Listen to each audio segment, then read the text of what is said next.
The Light of Knowledge, Chapter 7 of Tarzan of the Apes. After what seemed an eternity to the little sufferer, he was able to walk once more, and from then on, his recovery was so rapid that in another month he was as strong and active as ever.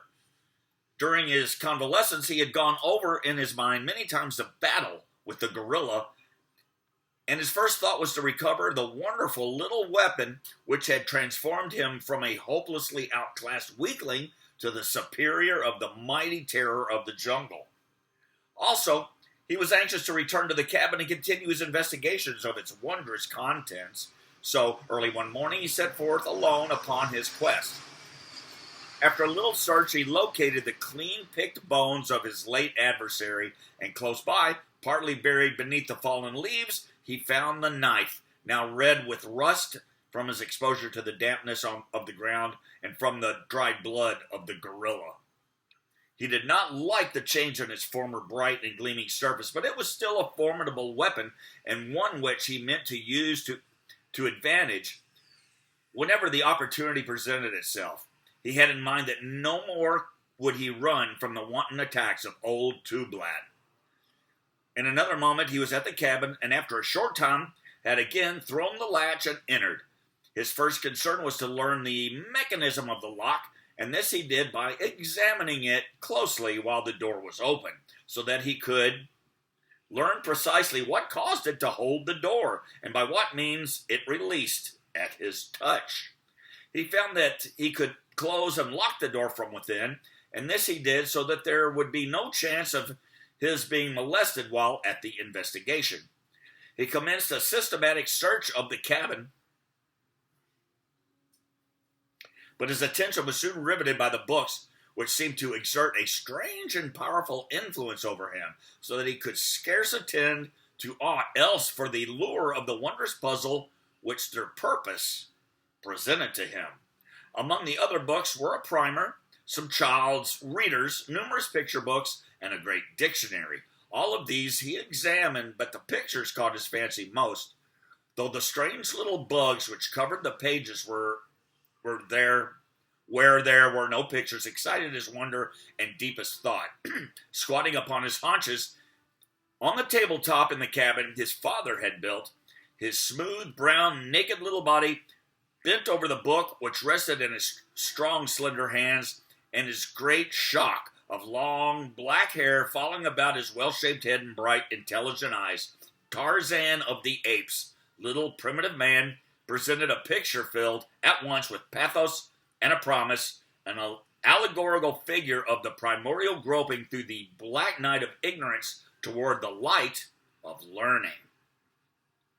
His little face was tense in study, for he had partially grasped, in a hazy, nebulous way, the rudiments of a thought which was destined to prove the key and the solution to the puzzling problem of the strange little bugs. In his hands was a primer, opened at a picture of a little ape similar to himself, but covered, except for hands and face, with strange colored fur. For such he thought the jacket and trousers to be. Beneath the picture were three little bugs, B-O-Y. And now he discovered in the text upon the page that these three were separated or were repeated many times in the same sequence. Another fact he learned that there were comparatively few individual bugs, but these were repeated many times, occasionally alone, but more often in company with others. Slowly he turned the pages, scanning the pictures and the text for a repetition of the combination B-O-Y. Presently he found it beneath a picture of another little ape, and a strange animal which went upon four legs, like the jackal, and resembled him not a little. Beneath this picture, the bugs appeared as a boy and a dog. There they were, the three little bugs which always accompanied the little ape. And so he progressed very, very slowly, for it was a hard and laborious task which he had set himself without knowing it, a task which might seem to you or me impossible, learning to read without having the slightest knowledge of letters or written language, or the faintest idea that such things even existed. He did not accomplish it in a day or a week or in a month or in a year, but slowly, very slowly, he learned after he had grasped the possibilities which lay in those little bugs, so that by the time he was 15, he knew the various combinations of letters which stood for every pictured figure in the little primer and in one or two of the picture books. Of the meaning and use of the articles and conjunctions, verbs and adverbs and pronouns, he had but the faintest conception. One day, when he was about 12, he found a number of lead pencils in a hitherto undiscovered drawer beneath the table, and in scratching upon the tabletop with one of them, he was delighted to discover the black line it left behind it. He worked so assiduously with this new toy that the tabletop was soon a mass of scrawly loops and irregular lines, and his pencil point worn down to the wood. And he took another pencil, but this time he had a definite object in view. He would attempt to reproduce some of the little bugs that scrambled over the pages of his books, and it was a difficult task, for he held the pencil as one would grasp the hilt of a dagger, which does not add greatly to ease in writing or to the legibility of the results. But he persevered for months, at such times as he was able to come to the cabin, and until at last, by repeated experimenting, he found a position in which to hold the pencil that best permitted him to guide and control it, so that at last he could roughly reproduce any of the little bugs. Thus he made a beginning of writing. Copying the bugs taught him another thing, their number, and though he could not count as we understand it, yet he had an idea of quantity, the base of his calculations being the number of fingers upon one of his hands. His search through the various books convinced him that he had discovered all the different kinds of bugs, most often repeated in combination, and these he arranged in proper order with great ease because of the frequency with which he had perused the fascinating alphabet picture book.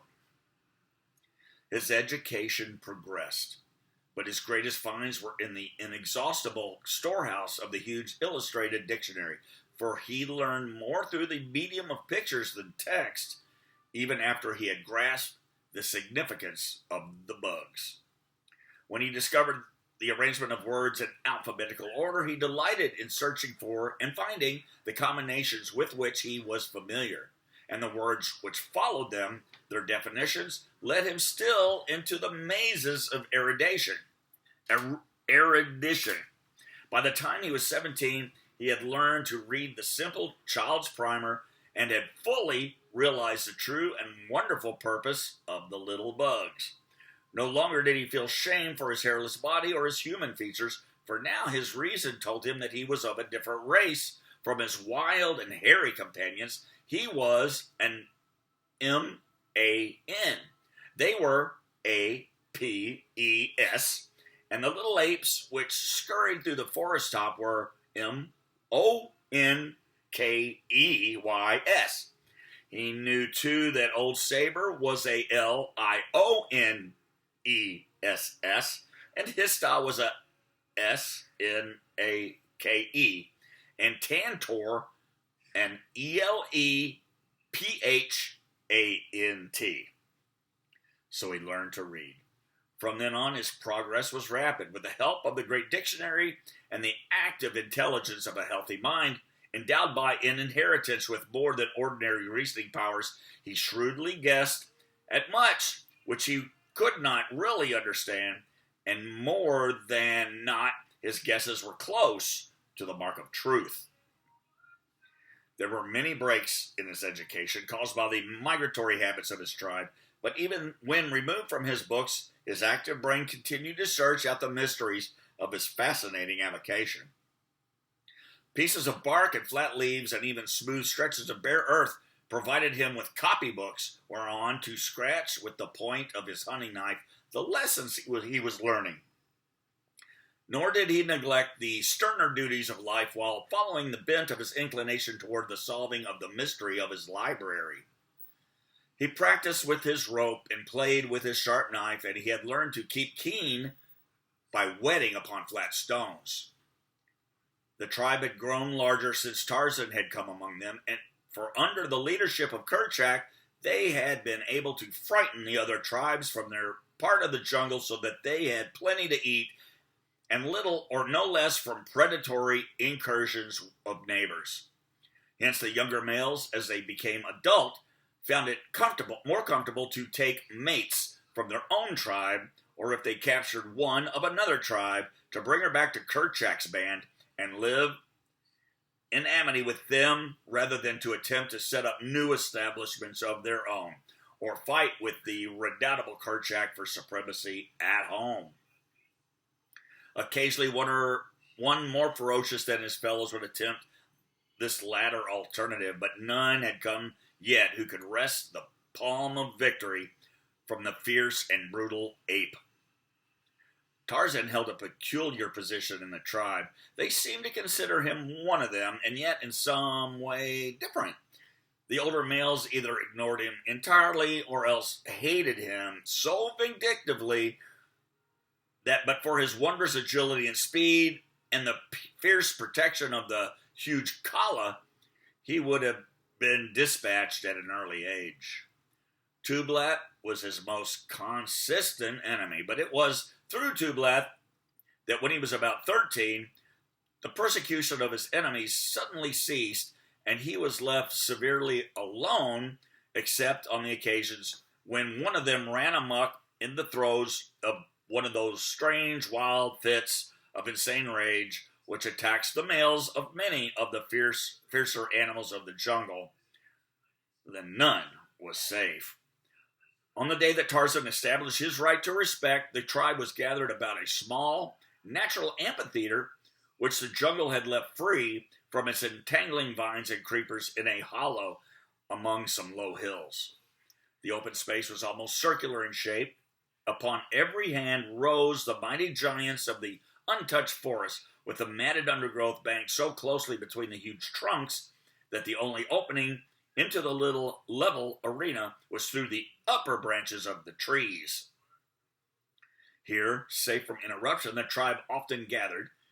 In the center of the amphitheater was one of those strange earthen drums which the anthropoids built for the queer rites that sounds of which men have heard in the fastnesses of the jungle, but which none has ever witnessed.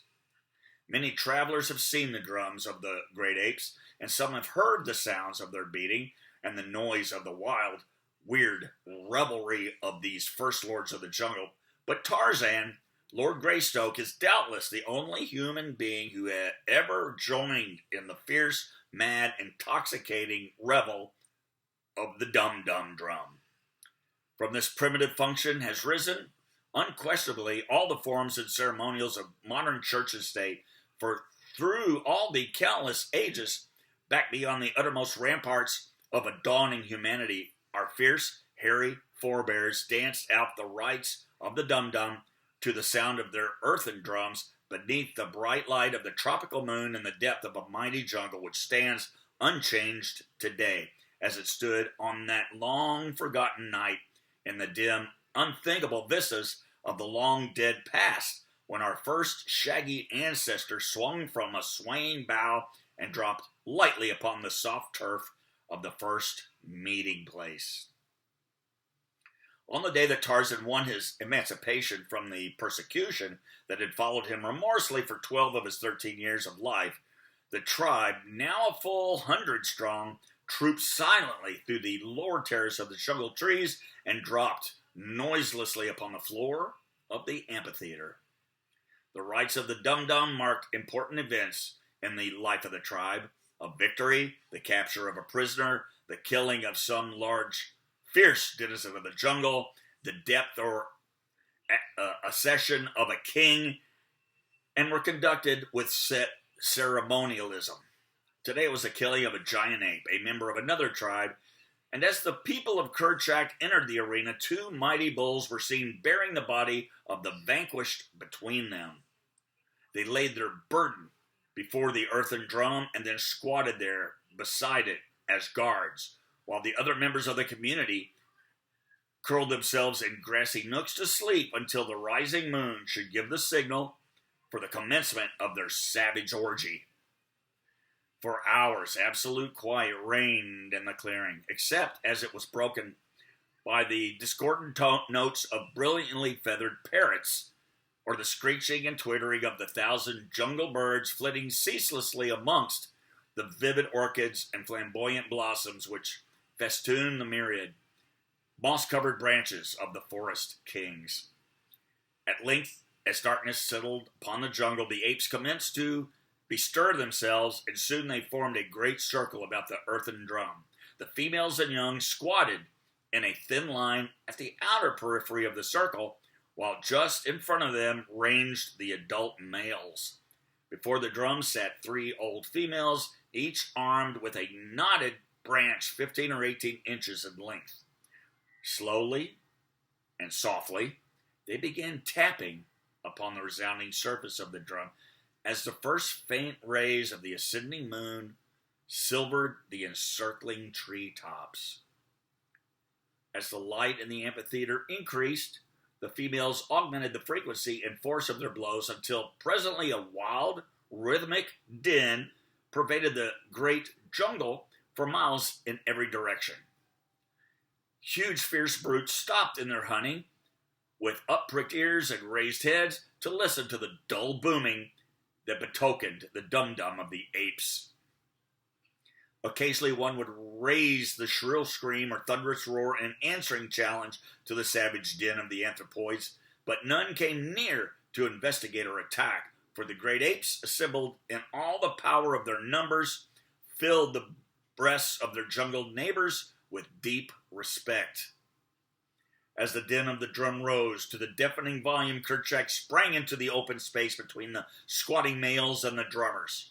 Standing erect, he threw his head far back, and looking full into the eye of the rising moon, he beat upon his breast with his great hairy paws and emitted his fearful, roaring shriek. 1, twice, thrice, that terrifying cry rang out across the teeming solitude of that unspeakably quick yet unthinkably dead world. The crouching Kerchak slunk noiselessly around the open circle, veering far away from the dead body lying before the altar drum, but as he passed, keeping his little, fierce, wicked red eyes upon the corpse. Another male then sprang into the arena, and repeating the horrid cries of his king, followed stealthily in his wake. Another, and another, followed in quick succession, until the jungle reverberated with the now almost ceaseless notes of their bloodthirsty screams. It was the challenge and the hunt. When all the adult males had joined in the thin line of circling dancers, the attack commenced. Kerchak, seizing a huge club from the pile which lay at hand for the purpose, rushed furiously upon the dead ape, dealing the corpse a terrific blow, at the same time emitting the growls and snarls of combat. The din of the drum was now increased, as well as the frequency of the blows, and the warriors, as each approached the victim of the hunt and delivered his bludgeon blow, joined in the mad whirl of the death dance. Tarzan was one of the wild, leaping horde. His brown, sweat-streaked, muscular body glistened in the moonlight, shone supple and graceful among the uncouth, awkward, hairy brutes about him. None was more stealthy in the mimic hunt, none more ferocious than he, and the wild ferocity of the attack, none who leaped so high into the air in the dance of death. As the noise and rapidity of the drum beats increased, the dancers apparently became intoxicated with the wild rhythm and the savage yells. Their leaps and bounds increased, their bared fangs dripped saliva, and their lips and breasts were flecked with foam.